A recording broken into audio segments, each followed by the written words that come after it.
Oke, alhamdulillah. Jadi yang pertama adalah eh, sebuah lembaga pendidikan yang grand strateginya dia harus membahas visi dan misi atau visi dan tujuan ya. Visi itu turunannya pasti misi.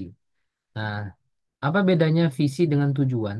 Kalau visi itu adalah pandangan ke depan tentang apa yang akan diraih ya, dengan skema jangka panjang, ya, skemanya jangka panjang.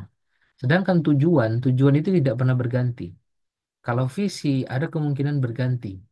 Misal visi lembaga A itu ya, 3 tahun ke depan mereka harus begini, begini, begini. Ada poin-poinnya A, B, C.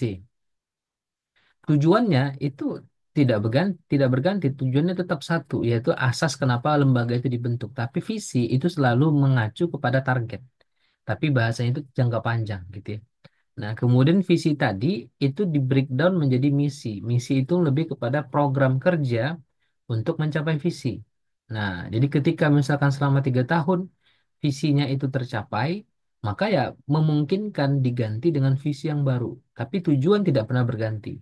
Ya, tujuan misalnya pendidikan Islam itu tujuannya apa?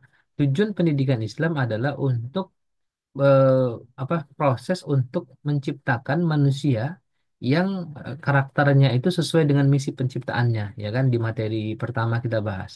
Ya, ini adalah Abdullah dan Khalifatullah yang kemudian mendapat mardotillah keridhaan Allah itu tujuan. Tapi visinya ya disesuaikan dengan jenjangnya, misalnya jenjang SD. Jenjang SD bagaimana visinya? Ya, kemudian di SMP bagaimana visinya? Di SMA bagaimana visinya?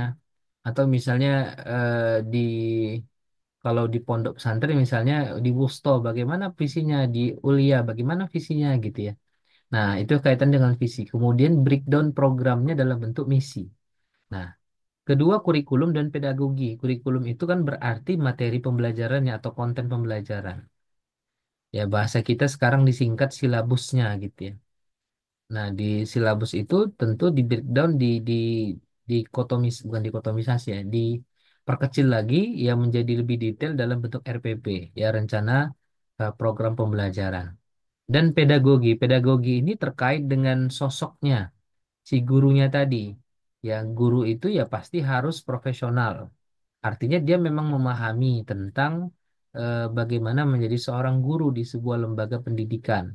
Makanya kadangkala memang gelar akademik yang diperoleh di kampus ya atau di universitas, misalnya SPD gitu ya, memang itu yang paling harusnya ideal gitu ya untuk menjadi seorang guru. Tapi kita lihat di sekolah-sekolah swasta misalnya ada yang gelarnya SE gitu ya, ST atau apalagi SIP gitu ya. Bukan tidak boleh mengajar, tapi eh, dia biasanya ya tidak mendapatkan konten pembelajaran tentang micro teaching misalnya di kampus. Jadi dia tidak tahu tentang cara mengajar gitu ya, tidak tahu bagaimana mengevaluasi. Nah, berarti dia punya PR. Ya PR-nya adalah dia harus belajar lagi gitu kan, belajar ulang. Bukan berarti mereka tidak boleh jadi guru, boleh, tapi kemudian memang idealnya itu yang SPD gitu ya, atau MPD gitu ya, yang memang keguruan gitu ya. Sekali lagi karena memang ada konten pembelajaran yang dulu mereka dapatkan di kampus yang itu memang linear dengan ketika mereka berada di lingkungan kerja sebagai seorang guru, jadi dosen dan sebagainya. Nah, tapi di sini nanti ada pembedaan ya, perbedaan antara kurikulum dan pedagogi ya hari ini dengan Islam. Apa perbedaannya? Nah, ini kita akan bahas nanti. Kemudian tentu yang ketiga teknologi dan infrastruktur gitu ya. Insya Allah kita juga sama-sama paham bahwa ya namanya lingkungan belajar itu ada kaitannya dengan guru dan plus suasana belajar. Suasana belajar itu kan dipengaruhi oleh infrastrukturnya, teknologi yang ada dan seterusnya. Kemudian untuk berjalannya rencana-rencana ini tentu diperlukan kepemimpinan dan kolaborasi. Ya, kepemimpinan itu berarti dalam aspek yang dia masih mampu untuk melakukan sendiri. Artinya lembaga mampu menjalankan mandiri. Sedangkan kolaborasi itu artinya ada satu kemajuan yang diinginkan yang untuk percepatannya atau katakanlah untuk mencapainya tadi dibutuhkan bantuan pihak lain. Ya, atau bantuan eksternal. Maka ada istilahnya kolaborasi. Kalau dalam bahasa bisnis itu ada namanya co-branding ya, corporate branding. Ya mungkin kalau dalam bahasa pendidikan ya bisa jadi ada istilahnya collaboration institut atau collaboration school atau collaboration education ya. Nah, apalah istilahnya gitu. Artinya ada kolaborasi antara lembaga pendidikan untuk mencapai target yang biasanya dua-duanya tidak memiliki, tapi ketika digabungkan maka mungkin untuk dicapai gitu. Kemudian kelima, nah ini juga tidak kalah penting untuk mampu bersaing, ya, berkompetisi, yaitu adalah analisis SWOT ya, yang mungkin kita sudah pernah mendengar. Apa tuh analisis SWOT? Analisis untuk melihat kemampuan dan diferensiasi yang bisa kita lakukan di dalam lembaga. Jadi SWOT itu kan kepanjangan Strength, Weakness, Opportunity, Threat ya. Strength kekuatan, weakness kelemahan, opportunity kesempatan atau peluang, dan threat itu ancaman. Nah, kalau strength dan weakness itu kaitannya dengan kita secara pribadi lembaga.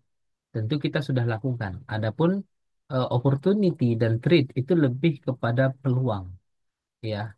Peluang di sebuah lingkungan atau sebuah daerah atau sebuah provinsi atau nasional tentang lembaga kita. Biasanya opportunity dan threat ini bahasa lainnya adalah forecasting gitu ya. Nah, jadi ini yang harus kita lakukan ya sebagai pemilik lembaga misalnya atau sebagai dosen atau sebagai guru gitu ya. Mereka harus tahu poin-poin ini dan sangat memungkinkan sebenarnya lulusan-lulusan CHOP ini dia sudah bisa menjadi konsultan sebenarnya, konsultan pendidikan ya. Dia bisa menjadi konsultan apa namanya untuk eh, skema holistik itu seperti apa sih gitu.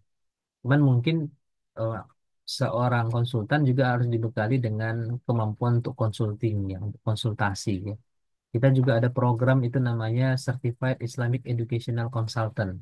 Nah, itu kita kerjasama dengan lembaga kami juga namanya adalah PKPII ya, atau Perkumpulan Konsultan Pendidikan Islam Indonesia. Nah, jadi nanti silahkan Ustadz sekalian atau Ustadz Ustazah mau mengikuti boleh, tapi memang kalau untuk saat ini belum dibuka pendaftaran. Kemarin saya ngobrol dengan ketua, rencananya itu di bulan 6. Karena memang sekarang juga sudah banyak timnya gitu ya di seluruh Indonesia, jadi CIEC ya. Nah, jadi itu ya. Kita akan bahas tentang ini ya, khusus di kurikulum dan pedagogi. Sedangkan ini tadi cuman apa namanya pemberitahuan sepintas saja biar tahu alur-alurnya. Nah, jadi kalau ketika memang ini dilakukan tercapai semuanya poin-poin ini, maka inilah yang disebut sebagai Grand Design Lembaga Pendidikan Unggul, gitu ya. Baik, kita lanjut. Nah, kenapa kemudian pendidikan profetik? Yang pertama kita harus tahu dulu definisi pendidikan profetik itu. Jadi pendidikan profetik adalah pendidikan yang berpedoman pada Al-Quran, Sunnah dan nilai-nilai keteladanan Rasulullah SAW. Alasan mengapa harus pendidikan profetik? Karena untuk menghadirkan pendidikan yang menyeluruh holistik dengan eh, keyakinan kita ini yang paling sesuai fitrah manusia gitu. Kemudian ketiga tujuannya adalah membentuk generasi berkarakter mulia, ya, berilmu, berkontribusi untuk peradaban sesuai misi penciptaan mereka sebagai Abdullah dan Khalifatullah. Nah, ini kaitannya dengan pendidikan profetik ya.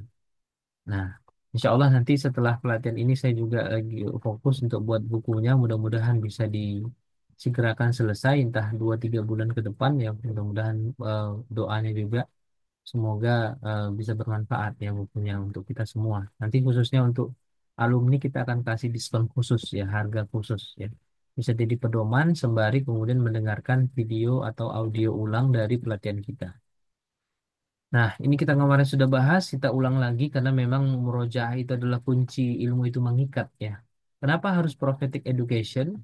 Karena memang kita sudah meyakini sebagaimana apa yang dikatakan oleh Syekh Abdul Fattah Al-Ghudah ya rahimahullah taala bahwa bagaimana caranya kita membuktikan pendidikan Rasulullah itu yang terbaik, maka beliau mengatakan dengan fanazaratan yasiratan ilama kanat alaihi basyariyah qabla Rasulullah sallallahu alaihi wasallam wa ilama alat ilahi basyariyatan ba'da risalah tu'tina awduha syahidin wa dalilin ala thubuti dzalik.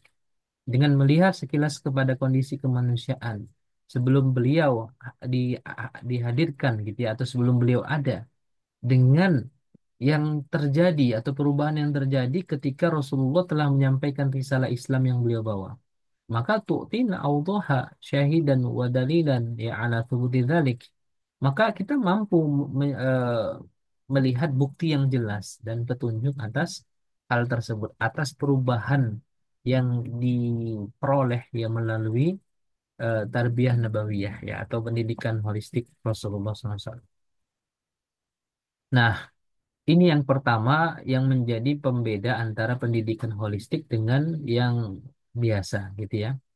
Bahwa ketika kita berbicara tentang asbabun najah fit ta'allum ya, fit ta'allumi ya, sebab-sebab ya keberhasilan dalam eh, pendidikan atau dalam belajar.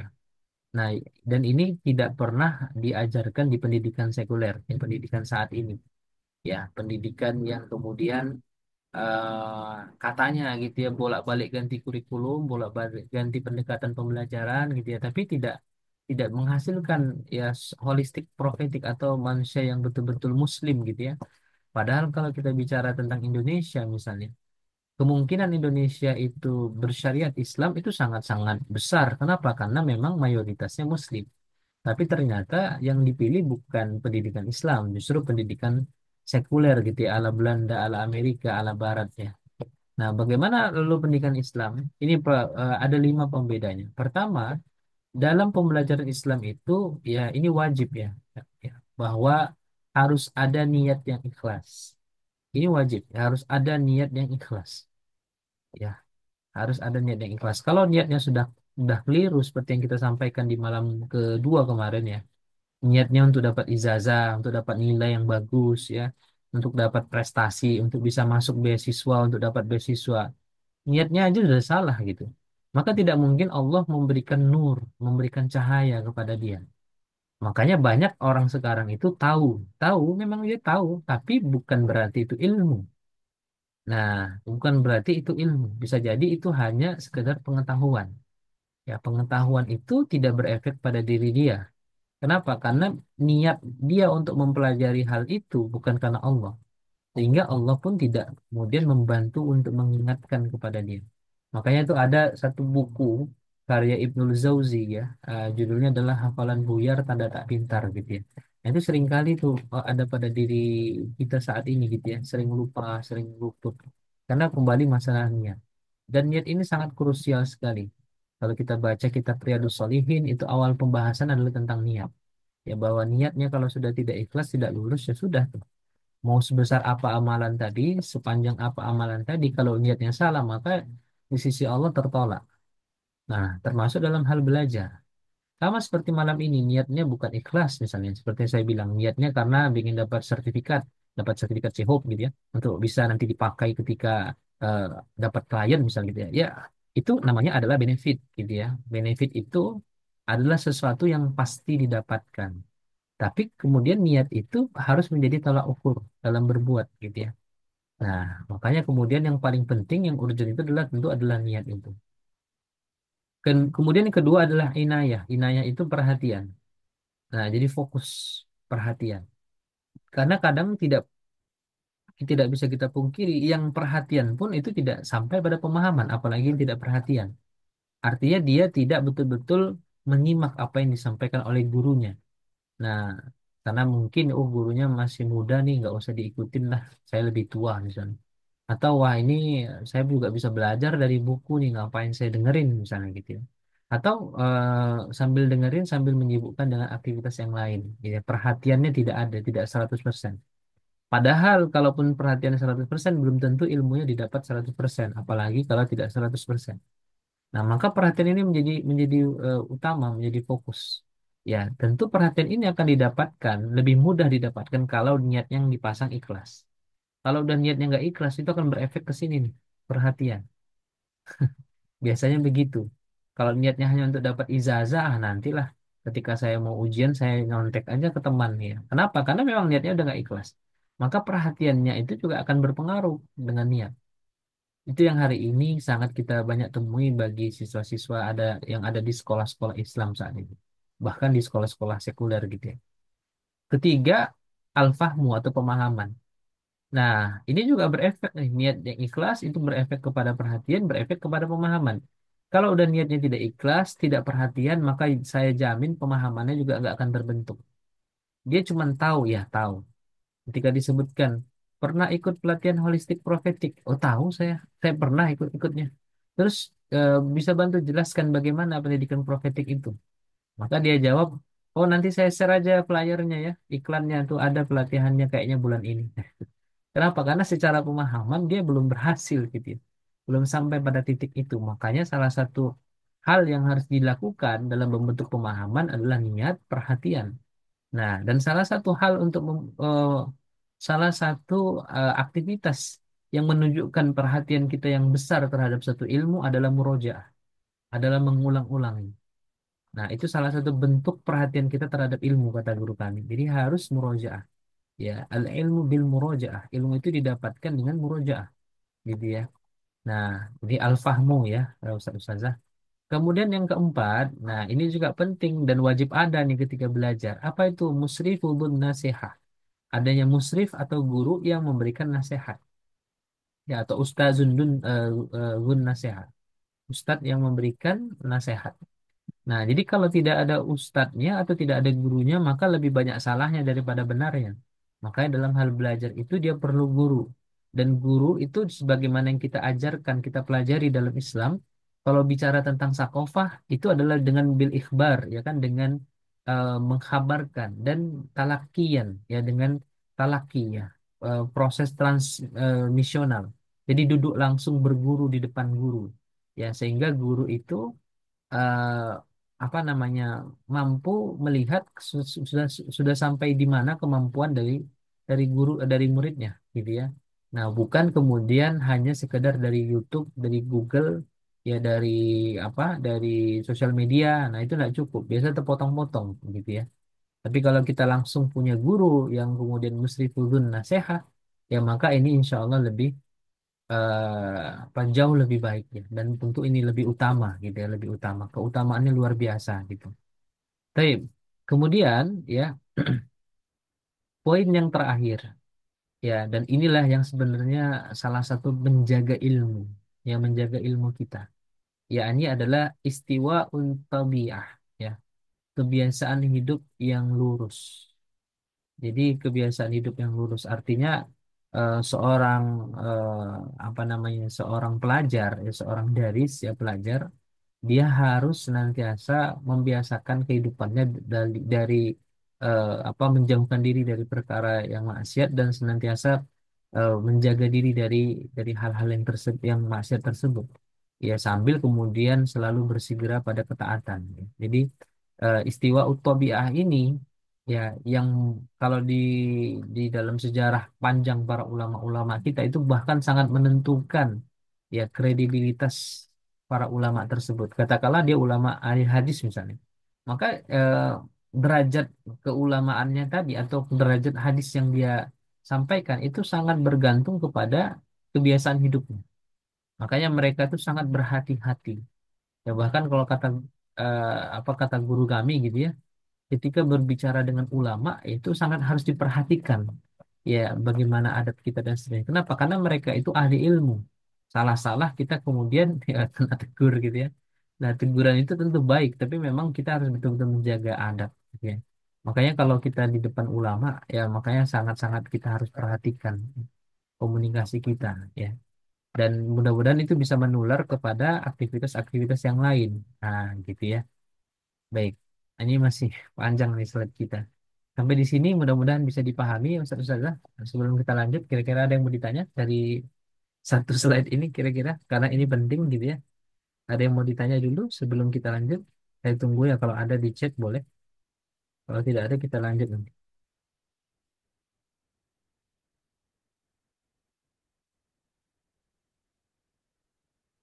Oke, belum ada ya. Oke, baik. Berarti insya Allah paham ya.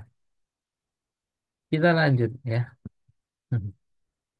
Nah, inilah bedanya antara eh, tujuan pembelajaran dalam Islam dengan tujuan pembelajaran versi sekuler ya. Bagaimana kita bahas kemarin.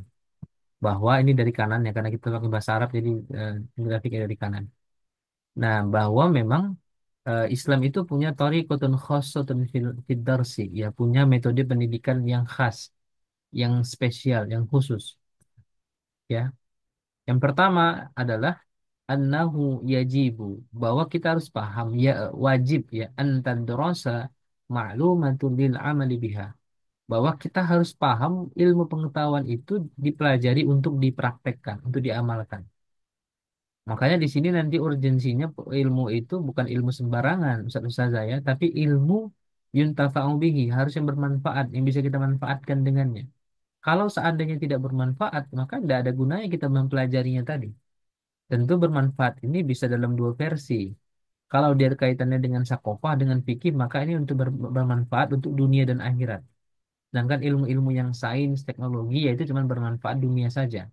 Nah, tapi kemudian kita harus paham bahwa memang kita memperoleh maklumat itu untuk diamalkan, ya, amali biha, untuk diamalkan ilmunya tadi. Itu itu yang pertama. Kedua, yang harus dilakukan oleh seorang guru dalam mendidik anak-anaknya harus memastikan adanya atau terjadinya talakian fikrian mu'athiran, proses berpikir yang membekas. Jadi yang dipahami oleh anak tadi atau katakanlah santri atau siswa itu harus betul-betul mampu membekas di dalam pemikiran. Bagaimana cara membekas dalam pemikiran? Makanya dilakukan proses talaki. Jadi talaki itu wajib ada guru. Dan tentu apa yang diajarkan itu diminta untuk si santrinya menyampaikan kembali dalam bentuk kesimpulan. Nah, itu salah satu tanda bahwa eh, ilmu tadi sudah terserap dan bisa diketahui dengan baik. Jadi ada talakian, fikrian, mu'athiran.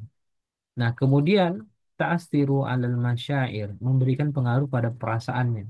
Nah, makanya nanti akliyahnya kita sentuh, nafsianya kita sentuh ya. Kalau akliyah tentunya bagaimana? Dengan memberikan logika-logika, ya, memberikan analogi-analogi yang bisa dia pahami sesuai dengan usia dia.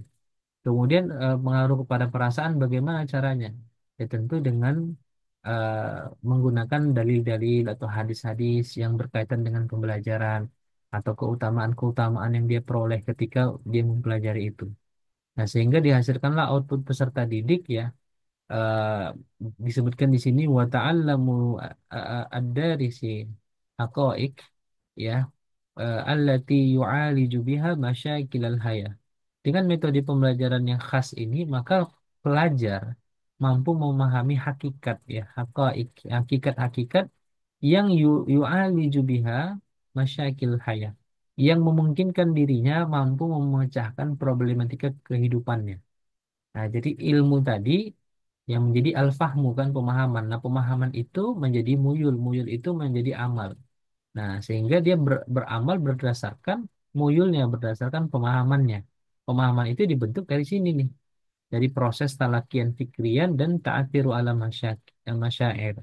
Sehingga ya inilah tujuan output peserta didik yang diharapkan itu. Baik dia menjadi Khalifatullah, Abdullah, Akliyah Islamiyah, Nafsiyah Islamiyah, ya itu dia memang tujuannya adalah untuk menjalani hidup sesuai dengan yang diinginkan oleh Allah Tabaraka wa Ta'ala gitu. Nah, dan Allah Subhanahu wa taala melalui lisan Rasulullah dan tentu juga di Quran juga banyak sekali ya tentang keutamaan ilmu, itu memberikan kabar gembira, basyar ya, basyar apa namanya, bisyarah, kabar gembira. Kabar gembira tentang para penuntut-penuntut ilmu ini. Ya, bahwa kemudian mereka dijanjikan atau diberikan reward dengan berbagai macam reward. Salah satunya dari hadis Rasulullah ya, hadis riwayat Muslim, "Man salaka tariqan yaltamisu fihi ilma, sahalallahu tariqan ilal jannah." Barang siapa yang menempuh jalan untuk mencari ilmu, niscaya Allah memudahkan baginya jalan-jalan menuju surganya Allah. Makanya nanti ada surga yang diperoleh oleh para penuntut ilmu, ya gitu ya. Nah, dan juga nanti orang-orang yang menuntut ilmu itu Allah tinggikan derajatnya berdasarkan keilmuannya. Ya, bahkan yang sering khas itu adalah orang-orang yang hafiz Quran gitu ya. Maka dia kemudian akan naik tangga di surga itu sesuai dengan hafalannya gitu ya. Dan kemudian banyak keutamaan-keutamaan yang lain termasuk syafaat Al-Quran. Ya, bahwa kemudian nanti di yaumal kiamah ya, Quran itu memberikan syafaat li ashabihi ya bagi sahabat-sahabat ya. Sahabat-sahabat Quran gitu ya. Nah, baik ini tujuan pembelajarannya, Ustazah, yang ada yang khas dari sisi Islam. yang tidak bisa kita temukan atau tidak pernah kita temukan dalam apa namanya pembelajaran sekuler, ya, sebagaimana hari ini atau bahasa lainnya populer gitu ya. Kalau guru kami bilang pembelajaran populer, ya, atau pembelajaran kekinian gitu. Baik. Nah, lalu eh, dalam penerapannya gitu ya, kita tinggal melihat saja eh, apa pembedaan antara pedagogi Islam dengan pedagogi, pedagogi populer, ya. Nah, pertama dari aspek asas, ya, azas. Azas pedagogi Islam itu tentunya adalah akidah Islam, bahwa setiap perbuatan kita itu dipantau Allah, dilihat Allah, dan akan dimintai pertanggungjawaban oleh Allah. Nah, pedagogi populer itu akidah, asasnya adalah akidah sekulerisme atau materialisme. Makanya sebenarnya kuliah untuk dapat ijazah, kuliah untuk dapat kerja, kuliah untuk dapat makan, kuliah untuk dapat beasiswa, itu adalah pendekatan sekuler, ya. Karena memang mereka melihat segala sesuatu itu asasnya manfaat. Ya, makanya kalau mereka diminta untuk melakukan sesuatu yang tidak ada manfaatnya bagi dia, dia akan tolak itu. Makanya kalau mereka disuruh jihad, oh nggak akan mau mereka jihad. Kenapa? Malah saya nanti mati di sana, nggak ada dapat apa-apa gitu ya. Kita nggak usah cerita tentang ghanimah dulu gitu ya. Tapi kalau diminta mereka maju ke medan jihad, pasti mereka akan bilang, waduh, saya banyak kerjaan, saya banyak aktivitas, saya masih banyak amanah dan seterusnya. Itu salah satu contoh.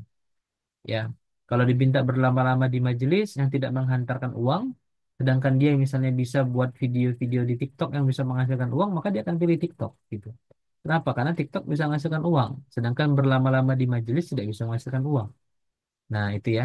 Kemudian aspek kedua dari standar. Standar pedagogi Islam itu hukum syara. Standar pedagogi populer manfaat. Nah, gitu ya. Latar belakangnya adalah untuk mencapai tujuan penciptaan tadi, Khalifatullah dan Abdullah. Sedangkan pedagogi populer itu memang untuk menjadi eh, pekerja, untuk memproduksi barang dan jasa. Makanya kadangkala ada ambigu juga di tengah-tengah pakar pendidikan gitu ya, bahwa generasi-generasi hari ini itu diciptakan untuk sebagai pekerja gitu ya. Malah ada slogannya kerja kerja kerja gitu. Padahal seharusnya yang kerja itu bukan jadi mindset utama, yang tentunya memang pekerjaan itu ya wajib bagi seorang muslim gitu ya. Tapi muslim tidak boleh hanya sekedar bekerja. Tapi muslim itu harus menciptakan lapangan kerja, menciptakan suasana pekerjaan yang tidak menghalangi dia ibadah, atau apalagi kemudian membuat dia tidak bisa ibadah. Nah, kan banyak saat ini begitu ya, kerja di proyek besar segala macam, tapi sholatnya nggak bisa. Kenapa? Karena kalau ditinggalkan proyek tadi, yang ada terjadi malah justru kecelakaan kerja, atau yang terjadi misalnya gagal ya proyeknya. Nah, ini yang harus dijauhi, tentu dengan mindset pendidikan Islam. Aspek tujuan ya dalam pedagogi Islam adalah membentuk dan mengembangkan kepribadian Islam dan melatih juga keterampilan hidup. Sedangkan populer ya membentuk kepribadian sekuler dan materialis dengan dominasi melatihkan keterampilan hidup.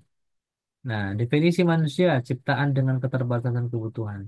Sedangkan pedagogi populer mengatakan bahwa manusia itu adalah ciptaan dengan kebutuhan dan keinginan. Nah, makanya selalu dalam pendidikan sekuler itu tidak pernah ada kata selesai. Selalu ada apa namanya keinginan-keinginan yang sebenarnya nggak butuh. Definisi berpikir dalam Islam tegas, yaitu adalah pemindaan fakta melalui panca indera dan dikaitkan dengan maklumat sabikoh yang tersimpan pada otak. Sedangkan pedagogi populer nggak jelas apa definisi berpikir bagi mereka. Ya, malah nanti kalau kita tanya orang-orang itu, ya malah ditanya lagi balik ke kita, apakah apa bedanya berpikir dengan akal? Nah, gitu ya. Kemudian akal itu letaknya di mana? Jadi ditanya lagi nanti oleh mereka gitu ya. Terus akal itu ada wujudnya atau metafisik? Nah, itu gitu. Jadi kacau. Ya semakin mereka me- apa ya mendetailkan sesuatu yang memang tidak ada abstraknya, nah semakin parah pemahaman mereka atau semakin beban otak mereka gitu ya dan terjadi. Nah, prinsip KBM-nya dalam pedagogi Islam itu adalah tadi khitaban fikrian, talakian fikrian, tajribian. Nah, sedangkan pedagogi populer adalah mantiki atau filsafati dan tajribian. Nah, kaidah belajar adalah belajar untuk beramal. Nah, ini kaidah belajar kita. Ya, ta'allam summa takallam. Ya, atau ya belajar dulu baru menyampaikan. Kemudian, kalau pedagogi populer adalah belajar untuk dapat materi. Ya, makanya kalau kita lihat pendekatan pendidikan hari ini itu Sangat sedikit orang yang alim, tapi begitu banyak orang yang dapat ijazah. Nah, malah kata ketua yayasan kami gitu ya, banyak sekarang S3 itu udah kayak eh, apa jamur, yang menjamur di mana-mana. S3 itu udah banyak. Ya dokter-dokter itu di mana-mana ada. Tapi kalau ditanya keilmuannya belum tentu. Ya. Walaupun saya tidak menyatakan jadi dokter salah bukan, tapi memang faktanya banyak lulusan-lulusan yang kemudian secara keilmuannya itu ya masih rendah sebenarnya. Karena apa? Karena memang kualitas nilai yang mereka peroleh itu bukan dari pembelajaran, bukan dari ilmu, tapi dengan cara melayani dosen, yang ngajak makan dosen, ngajak minum dosen, ya, atau ngajak dosen jalan-jalan, nah maka mereka dapat A gitu ya, dapat nilai A. Kemudian aspek dari subjeknya, pedagogi Islam menyatakan bahwa ya, subjek yang menjadi penyelenggara pendidikan Islam itu adalah negara memang. Jadi tanggung jawabnya tanggung jawab negara. Dah, yang melibatkan individu dan kelompok masyarakat. Pedagogi populer beda. Subjek pedagogi Islam, pedagogi mereka itu adalah tanggung jawab individu dibantu oleh negara dan kelompok masyarakat. Nah, itu bedanya. Makanya sekarang banyak orang-orang yang katanya suka dengan pendidikan, ya buat sekolah, ya buat lembaga pendidikan. Tapi ketika ditanya bagaimana cara mengembangkannya, dia pun bingung. Yang penting kasih ke orang lain gitu ya, kasih ke mudirnya, diminta untuk mengembangkan atau kepala sekolahnya, karena memang dia sendiri pun tidak paham. Dan dengan banyaknya sekolah-sekolah swasta sebenarnya, ya kalau saat ini kebanyakan ya di Indonesia itu swasta, maka itu sebenarnya semakin melepaskan tanggung jawab negara. Sama seperti banyak sekarang YouTuber itu yang ngasih eh, bantuan ke orang-orang miskin, ke orang-orang yang tidak punya uang gitu ya. Ya, di satu sisi nampak kita baik ya atau kelihatannya baik, tapi di sisi lain itu semakin memperjelas lepasnya tanggung jawab negara kepada fakir miskin.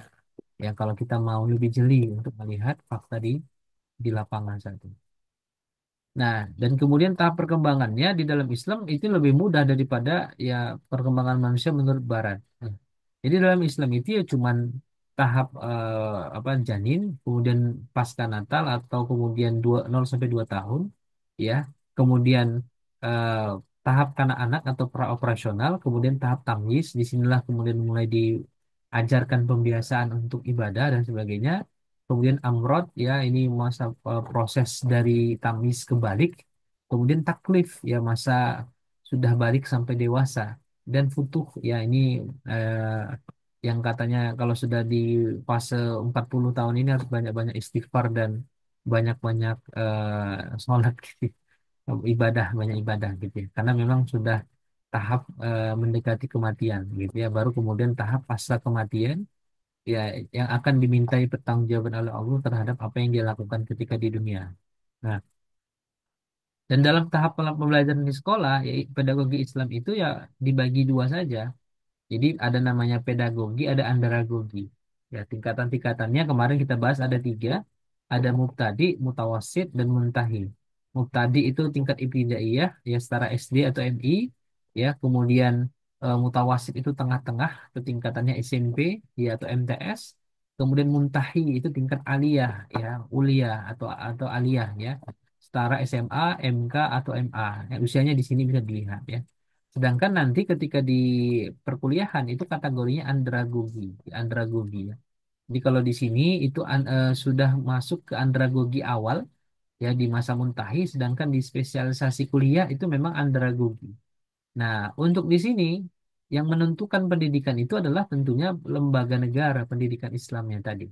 Ya, negara yang menyiapkan kurikulumnya, negara yang menyiapkan fasilitasnya, semuanya negara. Kalau ada sekolah swasta yang ingin dibangun, maka kemudian ya mereka harus mampu bersaing ya berkompetisi dengan level negara. Ya tentu negaranya negara Islam ya, bukan negara sekuler kayak sekarang. Kalau negara sekuler sekarang ya sekolah-sekolahnya itu ya WC-nya kotor gitu ya. Guru-gurunya gajinya rendah. Ya fasilitasnya sekolahnya mau ambruk gitu ya. Kalau negara Islam, wah lihat aja tuh di kalau sekarang ya mungkin di Al-Azhar yaitu Al-Azhar itu Universitas Al-Azhar itu dulu dibangun di zaman kekhilafahan. Ya, terus juga ada tuh yang di Maghribi ya kalau nggak salah ada kampusnya di Maghribi yang itu juga didirikan oleh kekhilafahan saat itu. Beda kualitasnya. Ya, sampai saat ini masih bertahan kampusnya, gitu ya. Nah, jadi ketika sudah bicara tentang spesialisasi kuliah, disinilah kemudian baru si pelajarnya yang menentukan dia mau memperdalam ilmu apa. Karena nanti di sini kaitannya adalah untuk spesialisasi dan fokusisasi. Sedangkan untuk yang di tingkatan mubtadi, mutawasid, muntahi ini, maka ini sebenarnya ya ada kurikulum khasnya, ya ada kurikulum khususnya. Nah, gitu ya. Baik. Tiga cakupan pendidikan profetik ya. Jadi pertama adalah materi atau konten pembelajaran. Ya, tentu materinya adalah dari Sakofah, ya Sakofah Islam. Sakofah Islam itu sumbernya adalah Al-Quran, Sunnah, kemudian turunan keduanya ijma sahabat dan qiyas syar'i. Boleh nggak mengajarkan sains? Boleh. Ya, sains dan teknologi boleh diajarkan di sini. Tapi selama tidak bertentangan dengan Sakofah, gitu ya. Kemudian yang kedua adalah tentang gurunya. Jadi pertama adalah materi dan konten pembelajaran, kedua tentang gurunya. Nah, Islam punya standar, ya guru itu sebagaimana yang harus boleh mengajar atau yang sebaiknya mengajar, ya. Sebagaimana yang kita sempat spill ya kemarin ya, bahwa yang pertama itu yang dilihat sebelum diambil ilmunya adalah dilihat dulu akidahnya. Setelah lihat akidahnya baru lihat ahlaknya. Setelah ahlaknya sholatnya. Setelah sholatnya barulah mereka mengambil ilmu darinya. Nah, ini nih harus nih kalau seandainya ustadz-ustadzah sebagai kepala sekolah atau memimpin lembaga pendidikan membuat rekrutmen guru atau membuat rekrutmen staff ya, pastikan mereka itu sesuai dengan ini. Lihat dulu akidahnya, tanya tentang akidah ya. Kalau seandainya rezekimu seret, kamu minta kemana? Gitu ya, gitu ya. Kan pertanyaan-pertanyaan akidah gitu ya. Terus kalau seandainya ya Allah tidak memberikanmu kekayaan, terus apa yang kamu lakukan? Bersabar atau bagaimana? Ya, itu bukan pertanyaan-pertanyaan nanti dibuat lah sebagaimana pertanyaan-pertanyaan akidah gitu ya. Jadi jangan sampai mereka percaya Tuhan itu tiga dalam satu, satu dalam tiga. Misalnya gitu, ini kacau nih. Jadi harus lihat akidahnya, terus akhlaknya, ya, kemudian sholatnya. Nah, coba dipantau gitu. Kira-kira katakanlah mau selesai nih, mau selesai interview ya. Kebetulan mau zuhur, lihat tuh dia sholat nggak ketika selesai interview. Takutnya nggak sholat malah langsung pulang gitu ya. Nah, kalau di ponpes atau pondok pesantren gampang ngeceknya gitu ya. Karena ada masjid kan biasanya. Tapi kalau sekolah umum ya musola, kadang musolanya juga nggak dipakai, hanya untuk pajangan kan. Itu yang terjadi saat ini. Baru ketiga, cara atau metode pembelajarannya. Nah, metode pembelajaran Rasulullah itu dibagi tiga. Ya, jadi ta'alimu ya, Rasulullah Sallallahu Alaihi Wasallam bisyaklin ammi yatakawwanu min thalathiha anwa'in. Jadi dibagi menjadi tiga. Yang pertama wahya bil lisani wal fi'li wa takrir. Yang pertama dengan ucapan atau bil lisani, kemudian kedua fi'li dengan perbuatan dan wa takrir dengan penetapan. Nah, contohnya misalnya ya eh yang ini dulu kita jawab ya. Contohnya misalnya dengan ucapan. Ya, jadi kalau dengan lisan ya kita pasti tahu lah ya Rasulullah itu dalam hal mengajar ya pasti dengan menyampaikan ya dengan lisan. Ya, misalnya satu dengan menguatkan pengajaran dengan sumpah. Ya, jadi kadang-kala Rasulullah itu menggunakan kata-kata sumpah, wallahi ya. Ya, misalnya wallahi demi Allah. Itu untuk menguatkan tentang pembelajarannya ya atau konten pembelajaran disampaikan. Atau kadang-kala dengan canda dan humor tapi tidak berbohong ya, canda dan humornya tidak berbohong. Tiga dengan nasihat dan peringatan, ya. Kemudian mengulang-ulang ucapan sebanyak tiga kali untuk menekankan isi pembicaraan yang disampaikan, gitu. Kemudian kelima pujian, ya, pujian bagi muridnya. Contohnya misalnya di sini wa innal fadlul alim alal abid. Ini salah satu pujian Rasulullah ya. Dan sesungguhnya keutamaan seorang alim dibanding seorang ahli ibadah itu adalah kafadlil qamari lailatal badri ala sairil kawakib. Se, apa keutamaan seorang ahli ilmu atau seorang alim dibanding ahli ibadah itu seperti keutamaan bulan purnama dibandingkan dengan seluruh bintang-bintang. Jadi sebintang-bintang itu maksudnya adalah orang-orang ahli ibadah. Nah, ada satu ahli ilmu, maka dia itu sebagaimana bulan purnama yang menerangi malam, yang kemudian bintang-bintang itu kalau seandainya tidak ada bulan purnama maka tidak indah. Ya, bahkan keindahan bulan purnama tadi, bulan purnama tahu ya, bulan yang memang utuh gitu ya, cahayanya gitu ya. Nah, maka tidak bisa bintang-bintang ini menyaingi keindahan bulan purnama. Begitulah pengandaian Rasulullah kepada seorang yang alim dibandingkan orang yang ahli ibadah. gitu. Makanya kita harus betul-betul suka dengan ilmu ya, belajar dan mengajarkan. Kemudian kadangkala Rasulullah melakukan pengajarannya dengan perbuatan, ya dengan fi'li, bil fi'li. Kadangkala misalnya dengan cara memegang pundak atau tangan lawan bicaranya untuk menekankan. Itu kan dengan perbuatan. Kemudian dengan mengilustrasikan, menuliskan di tanah. Ya, nah itu kan pernah, bukan pernah ya, sering kita lihat misalnya hadisnya tentang Islam itu ya. Islam itu lurus seperti ini. Nah, kemudian Rasulullah menggambar dengan tangannya sebuah garis lurus. Ya, sedangkan yang selainnya itu dibengkok-bengkok gitu, nggak jelas gitu ya. Nah itu kan tata cara pendidikan Rasulullah dengan perbuatan. Atau misalnya ketika ingin menyampaikan bahwa ini dilarang, yaitu beliau mengangkat barang yang dilarang tadi dengan tak dengan menekankan ini dilarang nih diminum gitu misalnya ya. Nah, jadi salah satu hadisnya yang berbicara tentang pentingnya, ya bukan pentingnya. Kadangkala Rasulullah itu melakukan pengajaran dengan perbuatan adalah hadis yang sama-sama kita tahu lah ya. Sallu kama ra'aitumuni usolli. Salatlah kalian sebagaimana kalian melihat aku sholat. Nah, kemudian ada juga dengan takrir, ya bil takrir atau watakriri ya dengan menetapkan, ya penetapan. Misalnya, ya Rasulullah itu memalingkan jawaban kepada selain yang ditanyakan. Jadi kadangkala pertanyaan-pertanyaan yang dinilai oleh Rasulullah tidak relevan dengan topik pembicaraan, beliau itu nggak mau jawab. Nanti beliau alihkan ke pembahasan lain. Kemudian kedua, mendiamkan dan menyetujui peristiwa. Jadi kadangkala kalau Rasulullah itu menolak, ya atau tidak menyetujui, Rasulullah diam. Atau kadangkala kalau Rasulullah menganggap boleh-boleh saja, Rasulullah diam. Tergantung konteksnya. Jadi nanti kita lihat hal-halnya, kondisinya saat itu. Ya, jadi memang kita harus perlu explore bagaimana apa namanya, bagaimana kemudian tata cara pendidikan Rasulullah secara detail ya. Kemudian ketiga, Rasulullah itu kadang marah memang. Jadi marah dan teguran keras kepada kemaksiatan. Nah, contoh misalnya ini hadis Nabi SAW ya, man ahdatha fi amrina hadza ma laysa fihi fahuwa raddun. Barang siapa yang menambah-nambahkan, itu dengan Rasulullah itu dengan nada tegas menyampaikan. Barang siapa yang menambahkan sesuatu dalam urusan kami ini, agama kami ini, hadza ma laisa fihi faruha raddu, yang tidak kami ajarkan maka itu tertolak, kata Rasulullah SAW. Nah, begitu ya. Jadi ustaz-ustaz semua beginilah tata cara Rasulullah mengajarkan dengan lisan, dengan perbuatan, dengan takrir, dengan menetapkan. Bagaimana contoh holistiknya kalau kita mau menjabarkan masing-masing ini? Saya sangat merekomendasikan ustaz-ustazah semua beli kitab yang judulnya Ar-Rasul Al-Muallim itu. Ya, Ar-Rasul Al-Muallim. Jadi Rasulullah sebagai seorang guru wa asalibuhu fit ta'lim. Dan uslub-uslub atau metode-metode Rasulullah dalam mengajar. Sekarang ada versi terjemahannya juga yang Indonesia.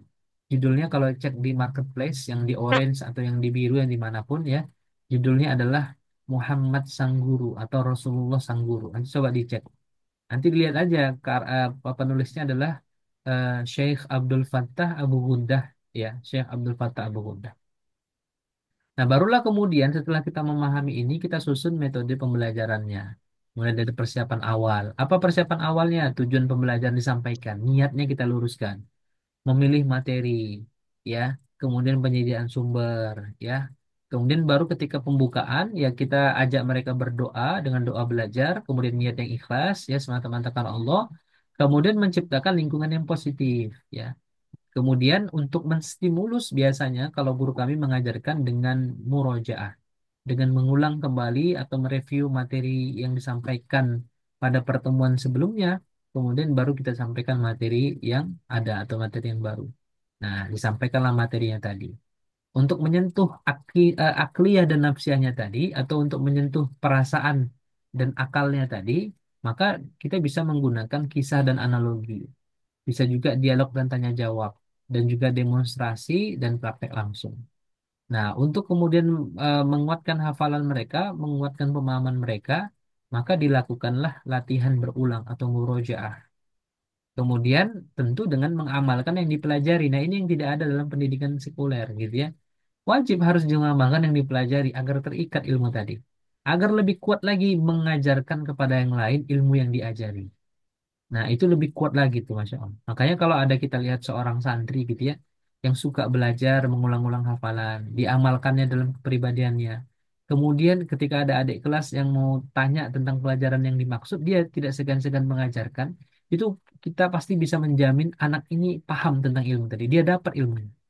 Dia pasti dapat ilmu. Dia kuasai ilmu tadi, makanya dia bisa melakukan tiga hal tadi. Itulah pentingnya prophetic education ini diajarkan gitu.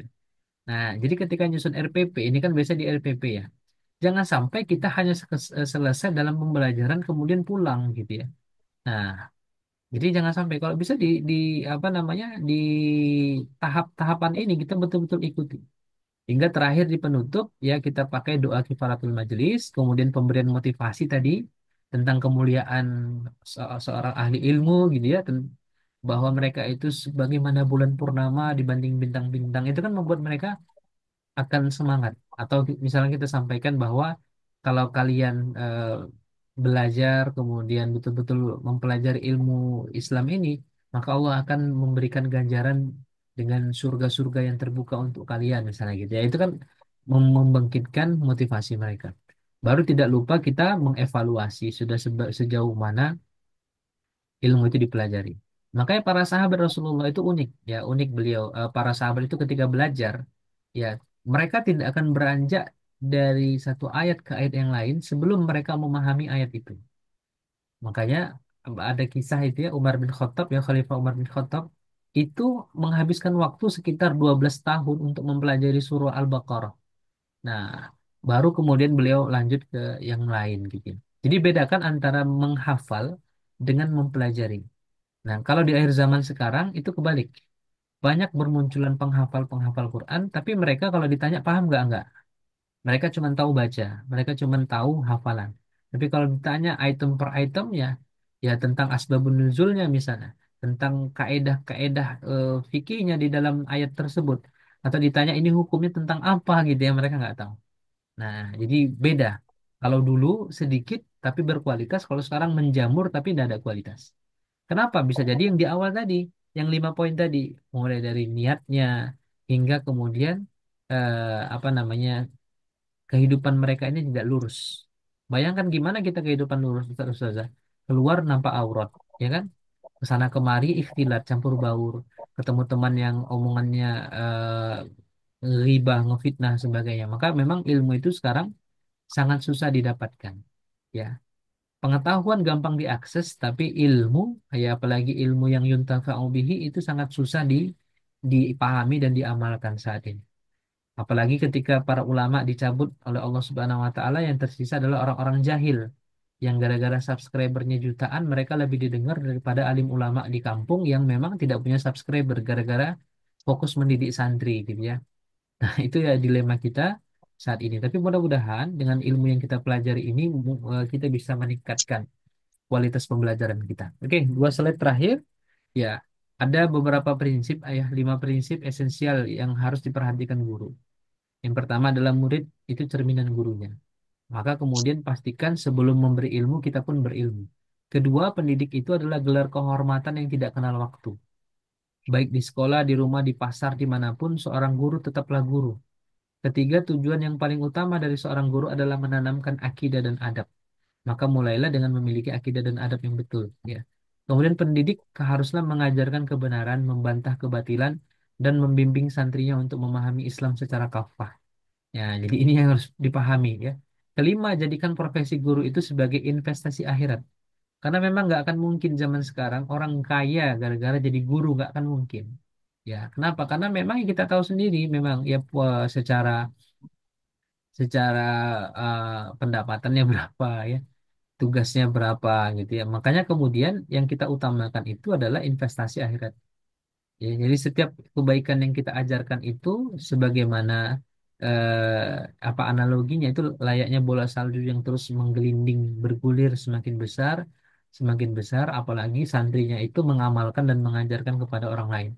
Ya maka harapan saya juga ilmu yang kita pelajari malam ini dan malam-malam sebelumnya diajarkan sehingga tentunya itu jadi investasi pahala juga bagi kita gitu ya. Nah, 5 prinsip esensial bagi murid yang perlu perhatikan pertama adalah mengetahui gambaran umum. Nah, mengetahui gambaran umum peserta didik, tahap dan tugas perkembangan, budaya, profil prestasi, sarpras lingkungan. Ini kalau di lembaga pendidikan ya. Kedua, menentukan target output hasil belajar dan outcome atau pengaruh sesuai tahapan belajar. Ketiga, menentukan prinsip strategi pencapaian parsial dan holistik. Keempat, membuat silabus.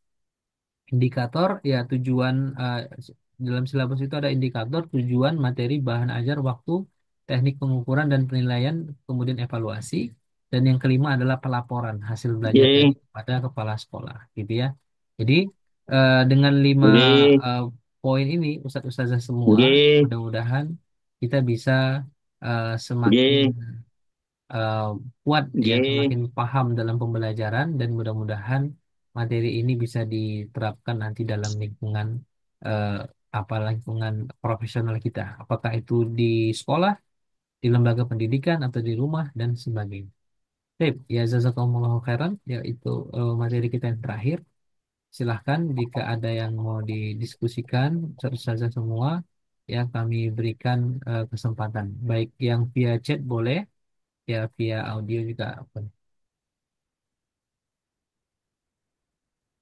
Ya, tafadhol.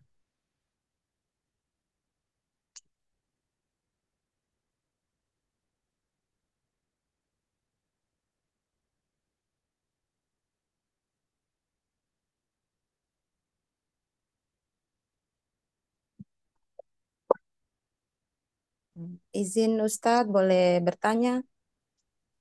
Ya, silakan. Ya, silakan. Ya, Bismillahirrahmanirrahim. Assalamualaikum warahmatullahi wabarakatuh. Waalaikumsalam warahmatullahi.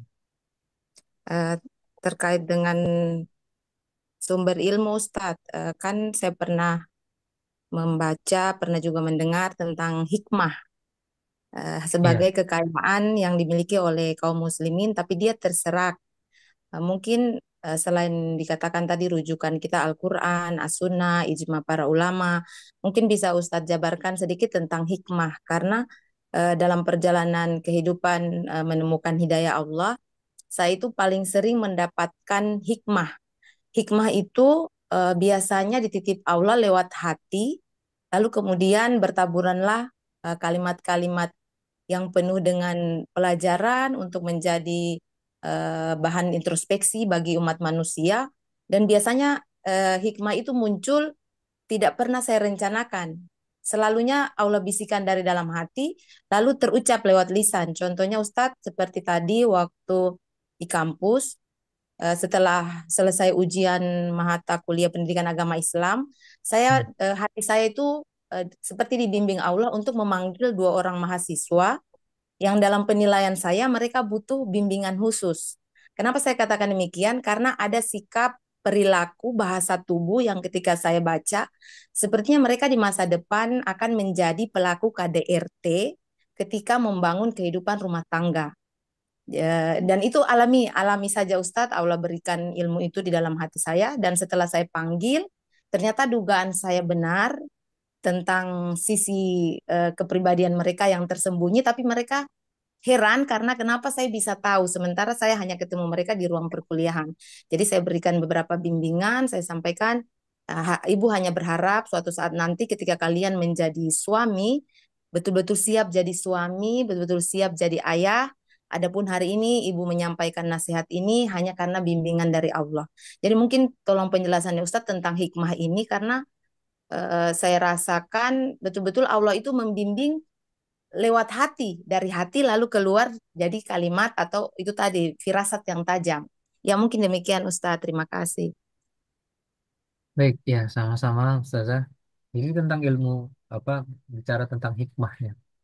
Jadi hikmah itu memang eh, apa pembahasan yang tidak bisa kita apa namanya kita dapatkan semua oleh oleh semua orang gitu. Kadangkala memang hikmah itu yang pertama yang harus diperhatikan biasanya ada pada orang-orang yang memang secara kehidupannya itu adalah kehidupan yang lurus. Orang-orang yang hidupnya lurus ya betul maksudnya lurus taat sama Allah Subhanahu wa taala gitu. Kemudian memang hikmah itu kaitannya bisa dengan kalimat thayyibah, perkataan yang baik atau sikap yang benar, sikap yang tepat atau kemudian tadi ya yang dia lakukan sesuai dengan ditempatkan pada posisi yang pas gitu. yang sering kita dengarkan yang memiliki hikmah itu adalah misalnya Luqman ya, Luqmanul Hakim, makanya dijulukikan Luqman si pemilik hikmah atau Luqmanul Hakim. Kemudian juga ada yang menyebutkan ada yang mengatakan nabi atau tidak gitu. Tapi kalau saya sih meyakini nabi ya, Nabi Khidir alaihissalam gitu ya. Nah, ini adalah orang-orang yang sering disebut ya memiliki hikmah tadi. Di hikmah itu memang Allah Subhanahu wa taala langsung berikan ya kepada manusia-manusia yang Allah pilih. Kadang-kadang ada guru-guru kita, kiai-kiai kita gitu ya. eh, Jarang ngomong atau sedikit ngomong, tapi sekalinya ngomong yang keluar itu kata-kata yang luar biasa, yang Ye, mendalam gitu ya. Jadi begitu pisangnya saja. sudah dimasukkan. Bisa jadi memang Allah Subhanahu wa taala berikan hikmah tersebut kepada siapapun yang Allah kehendaki. Nah, yang penting memang yang sering sekali kita jadi yang kita lihat adalah orang-orang ahli hikmah ini adalah orang-orang yang pertama mereka itu senantiasa taat ya, lurus ya dirinya, kepribadiannya tidak mau apa namanya menghibah, memfitnah gitu ya, atau kadangkala ikut-ikut dalam aktivitas yang membuang-buang waktu. Nah, ini biasanya mereka-mereka ini terjaga. Nah, dan tentunya hikmah itu eh, kembali disandarkan kepada ilmu. Jadi kadangkala kita melihat orang bertuturnya bagus, motivatornya memberikan motivasi dengan luar biasa, tapi ketika kita sandarkan kepada Quran dan Sunnah ternyata berbeda, bertolak belakang. Nah, ini juga hati-hati gitu ya. Tapi kalau seandainya ternyata benar sesuai dengan Quran dan Sunnah, dan memang kalau sudah bicara tentang Islam itu kan pasti sesuatu yang mutlak bahwa apapun yang dilakukan oleh manusia selama itu baik, pasti Islam sudah mengajarkan. Nah, itu kadangkala sinkronisasinya. Makanya kadang-kadang ya kalau kita lihat di Jepang misalnya di Jepang, Jepang secara kebersihannya kan meniru Islam, gitu ya, meniru Islam. Maka kemudian bukan berarti Jepang itu sudah berislam, tapi maksudnya adalah memang yang mereka lakukan dalam hal kebersihan atau dalam hal kedisiplinan, memang itu sudah dinyatakan dalam Islam. Nah, tidak boleh juga kita mengatakan bahwa Jepang itu sudah Islam dong, enggak juga, salah juga. Tetap Jepang itu ya masih negara sekuler. Tapi mereka mencontoh, bukan mencontoh lah ya, tapi mereka menerapkan kebersihan dan kedisiplinan yang itu memang diajarkan dalam Islam. Nah, gitu. Jadi setiap yang diajarkan oleh Allah Ta'ala dan Rasulullah itu pasti kebaikan bagi manusia. Tinggal memang Allah Subhanahu Wa Ta'ala yang memberikan keutamaan kepada umat Islam dan tentunya terhadap beberapa orang tertentu. Apakah itu para dai, apakah itu kemudian para orang-orang yang muhsin, ya, termasuk tadi ya, bisa jadi apa yang kita sebutkan atau yang kita ucapkan, ya Allah bimbing gitu ya. Jadi bahasanya mungkin itu ya. Jadi Allah membimbing hati kita, diri kita, lisan kita sesuai dengan yang Allah inginkan atau sesuai dengan Islam. Nah, disitulah sebenarnya salah satu tanda dari sekian banyak tanda bahwa Allah memilih hamba-hamba ini untuk kemudian menjadi waliullah, kekasih-kekasih Allah, ya. Ya, ini kekasih-kekasihnya ya, dari kalangan manusia yang bisa jadi bukan nabi, bukan rasul ya, karena memang sudah tidak ada nabi dan rasul lagi, tapi mereka kalau bahasa hadisnya itu adalah al-ghuraba, ya orang-orang yang terasing. Siapa orang-orang terasing itu? Orang-orang yang senantiasa melakukan perbaikan di tengah masyarakat yang suka merusak, yang senang merusak. Dan mereka memang harus tetap ada gitu ya. Allah memang pilihkan. Karena seandainya tidak ada ya berarti untuk apa lagi dunia ini kan gitu ya. Nah, tapi Allah tetap jaga orang-orang seperti ini yang mudah-mudahan kita bisa termasuk di dalamnya gitu ya. Nah, dan ya terus berusaha, berikhtiar dan berdoa kepada Allah lah. Mudah-mudahan Allah jaga kita dan mudah-mudahan Allah lindungi kita dari fitnah-fitnah akhir zaman tadi. Ya, terkait pertanyaan dari Ustazah Ainun tentang hikmah yang dirasakan ada pada diri beliau, maka saya rasa ini adalah sesuatu yang patut disyukuri. Mudah-mudahan tetap demikian kan, artinya kita memang Allah pilihkan untuk menjadi kekasih-kekasihnya gitulah insya Allah. Wallahu a'lam bishawab. Selebihnya saya kurang tahu ya tentang yang lain gitu. Itu mungkin saja ya jawaban saya. Iya, terima kasih Ustadz. Saya bertanya ini karena saya memikirkan mungkinkah Allah menitipkan ilmunya pada seorang hamba yang begitu fakir ilmu. Sementara yang saya tahu Lukmanul Hakim itu kan Masya Allah. Jadi mencoba membayangkan orang soleh yang begitu hebatnya, apakah bisa Allah titipkan hikmah itu karena seringkali Ustadz kalau ada orang datang konsultasi atau ada yang ingin datang terkait masalah rumah tangga dan sebagainya, saya baru ketemu, barusan lihat mukanya, saya bisa langsung tebak Ustadz, oh masalahmu di sini, masalahmu karena ini. Dan saya selalu bilang bahwa ilmu ini dari Allah, bukan saya sendiri kadang bertanya-tanya, ya Allah, kenapa saya bisa mengucapkan kalimat itu dikala saya sendiri menjadi pengamat atas perkataan itu. Iya, Jadi ya, saya betul, betul. seperti itu yang saya rasakan Ustaz. Saya bilang, ya Allah, betapa betapa kurangnya ilmu saya bukan ahli agama, tapi kenapa Allah selalu titip pesan-pesannya lewat hati, lalu terucap begitu saja dan selalunya benar dalam dalam dugaan-dugaan untuk membantu orang menyelesaikan persoalan hidupnya. Memang kadang kebersihan hati seorang muslim ya atau muslimah itu memang sangat berpengaruh, termasuk kedekatan dia misalnya dengan melakukan ibadah-ibadah sunnah gitu ya. Itu sangat berpengaruh terhadap kualitas perbuatannya. Apakah perbuatan itu dengan lisan atau dengan amal aktivitas atau bahkan dengan sikap-sikap itu memang sangat mempengaruhi. Nah, bisa jadi kita terkategori di dalamnya. Dan memang yang paling utama itu adalah bukan hanya sekedar punya banyak ilmu, tapi sejauh mana ilmu yang dimiliki itu betul-betul berefek pada diri kita. Nah, itu yang jarang kita temui saat ini gitu. Bahkan saya sendiri kadang-kala memang eh, luput gitu ya. Maksudnya saya tahu gitu, tapi ketika kemudian memang dengan banyaknya aktivitas, dengan banyaknya problem hidup gitu ya, kadang-kala kan tergerus atau kadang terlupa. Nah, disitulah memang sangat penting sekali kedekatan dengan Allah tadi ya. Tentu tadi seperti yang saya bilang, saya harapkan ya mudah-mudahan eh, Allah terus membimbing gitu ya, mudah-mudahan. Tinggal nanti jangan sampai pula menjadi takjub akan diri. Nah, ini mungkin nasihat lagi gitu ya, takjub akan diri. Karena memang semua itu dari Allah, kapanpun Allah berikan, Allah bisa berikan, kapanpun Allah mau cabut, Allah bisa cabut. Makanya yang penting dalam hal hati atau dalam hal diri kita itu, nafsiyahnya itu yang selalu diperkuat, ya nafsiyahnya. Nah, selebihnya ya apa namanya, bersyukur kalau Allah berikan hal yang demikian. Mudah-mudahan disitulah wasilah-wasilah kebaikan bagi orang lain bisa diperoleh gitu Zah. Nah, Allah akan bisa. Ya silahkan bagi yang lain kalau yang apa berkaitan dengan pedagogi bisa atau di luar itu ya seandainya masih bisa saya jawab gitu ya. Nah, tapi kalau misalnya belum ada lagi berarti kita cukupkan gitu ya. Kita cukupkan dan insya Allah kita akan kirim besok untuk ininya, untuk apa namanya, assessment. Ada lagi? Silahkan, Ustaz.